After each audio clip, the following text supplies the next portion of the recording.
The stars above glistened like cold fire, scattered across the void of space, but none as cold as the heart of the one who ruled it. He had been captured, shackled, and dragged before her throne, an immense dais carved from obsidian and glowing with strange, ancient runes. The air tasted electric, thick with power. She stood tall, proud, terrifying. The alien queen. He should have been afraid. Any human would have been. But something in her eyes, some fracture beneath her cruelty, caught him off guard. "You are human," she said, her voice a melody laced with poison. "You belong to me now." He didn't flinch. "Then take me. But you won't break me." And that was the beginning. Asterisk. They called her Veil Zira, Empress of the 10-star realms, the conqueror of Eridani, the breaker of men. No creature who defied her had ever survived. Until now. The human male was unlike any creature she had known. His body, yes, strong, defiant. But it was his spirit, the fire in his gaze, that unsettled her. Other captives had begged, cried, pledged loyalty. He smiled. "What do you want from me?" he asked again as he stood in her chamber, now unbound but closely watched. She circled him like a predator studying prey. "Your strength," she said. "Your submission." He laughed, and for the first time in decades, Veil Zira felt something in her chest twitch. Annoyance? Amusement? No. It was unfamiliar. "You want my body," he said plainly. "But you'll have to earn my soul." The guards flinched at his words. No one spoke to the queen like that. But she didn't punish him. Instead, she asked, "What is your name, human?" "Call me Jace," he said, defiant but curious. "And you? What do they call you when you're not busy ruling galaxies?" She didn't answer. That night, she dreamed of fire and laughter, things she hadn't known in centuries. Asterisk. Days passed. Jace was kept in a crystalline chamber, beautiful yet cold. He was fed delicacies, given luxury, yet never allowed to leave. She visited him. Every night. "Why do you come?" he asked once. "Surely you have 1,000 generals and lovers." She said nothing, but she sat beside him. "When I conquered the Delcaris," she whispered one evening, "they sent assassins disguised as lovers. I killed every one. And yet here I sit with you." He looked at her. "Because I'm not like them." A pause. "No," she said softly. "You're not." They began to speak longer. Of Earth. Of her lost world, Kairos, buried beneath time. Of memories neither of them could fully forget. Jace told her of oceans and music and freedom.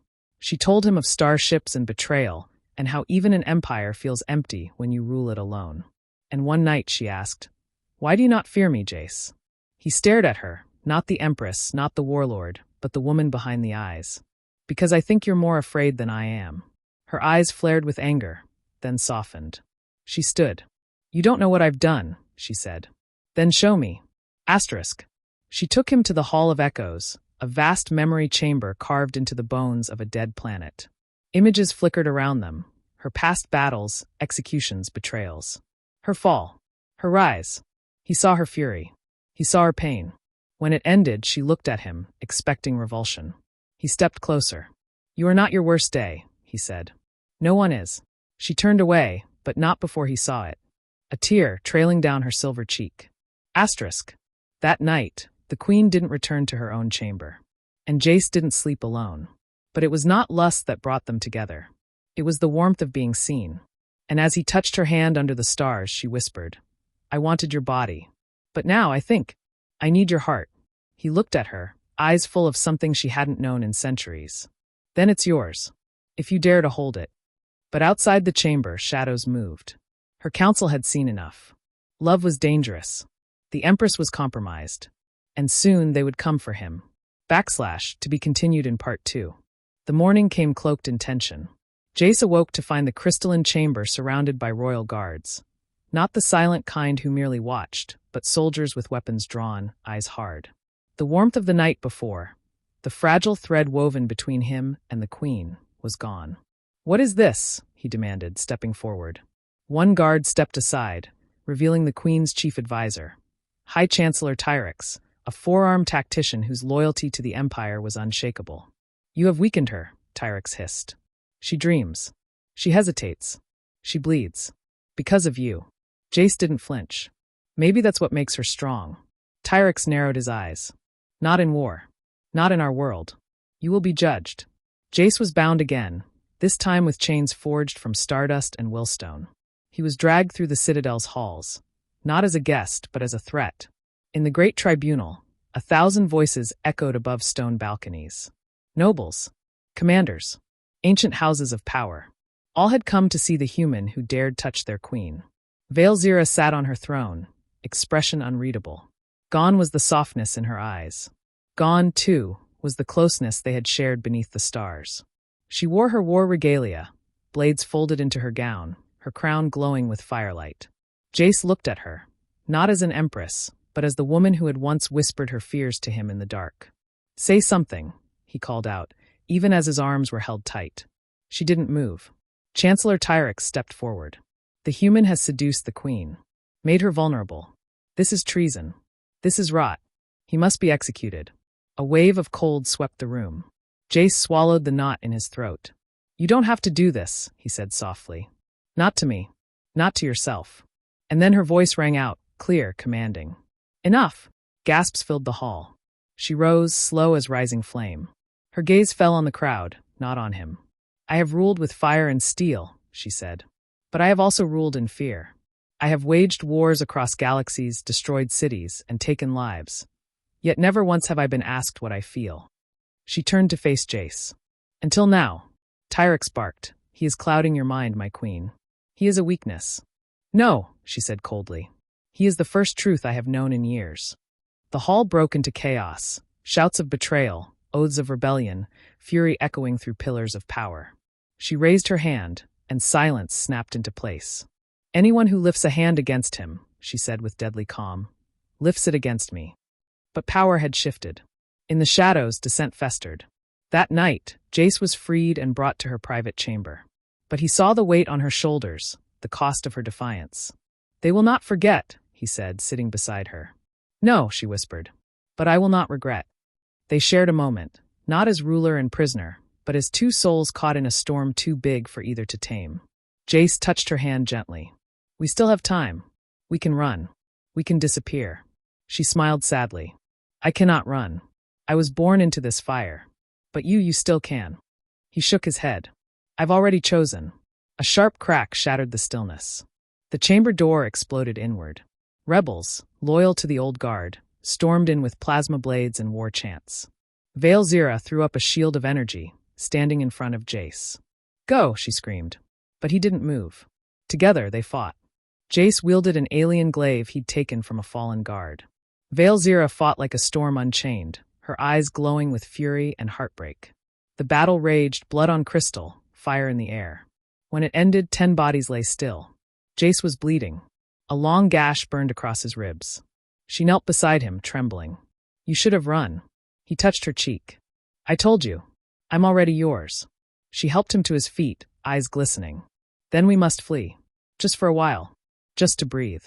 Outside, more ships were rising in rebellion. The Empire would not accept a queen who loved a human. And so they escaped, in a stolen cruiser, streaking into the void between stars. In exile, but not alone. And for the first time in her long reign, Veilzira did not feel empty. Yet even in the safety of distance, war brewed behind them. A galaxy does not forget its empress. And soon, she would be forced to choose between love and the throne. To be continued in Part 3. The stars were quiet now. After weeks drifting through uncharted space, Jace and Veilzira found a forgotten moon wrapped in rings of frozen sapphire.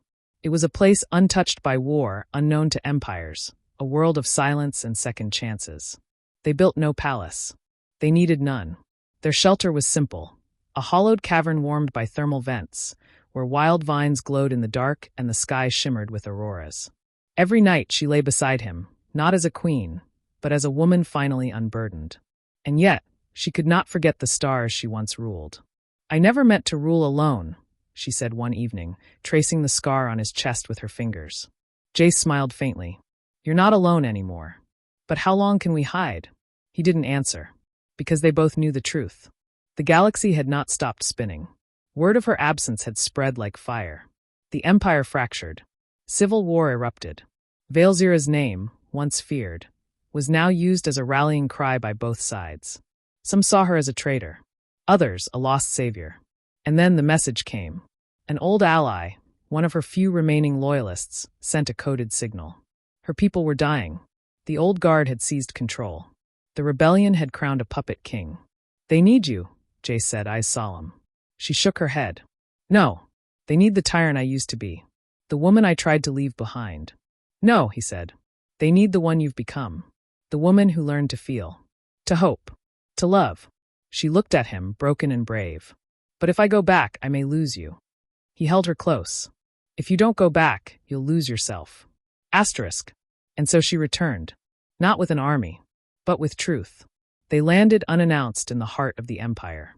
The palace square, once her fortress, was filled with angry eyes and unsure hearts. Weapons raised. Warnings shouted. But she stepped forward unarmed. I am not here to conquer, she declared. I am here to heal. Gasps rippled. You remember me as fire and blade, she continued. But I have burned enough. I have killed enough. And I will not let you do it in my name. The new regime tried to silence her. But the people remembered. Not just the warrior, but the woman who once ruled with purpose. The woman who vanished in search of something more than power. One by one, they laid down their weapons. The puppet king fled. The rebellion fractured.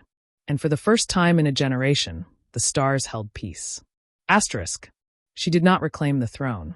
Instead, she created a council, one where every voice mattered. She taught her people what Jace had taught her, that love is not weakness, but strength in its truest form. Jace stood beside her, not as consort or trophy, but as partner. As equal. They rebuilt what power had broken. Not with fear, but with trust. Children ran through the gardens where armies once marched. Old enemies broke bread together under the light of twin moons.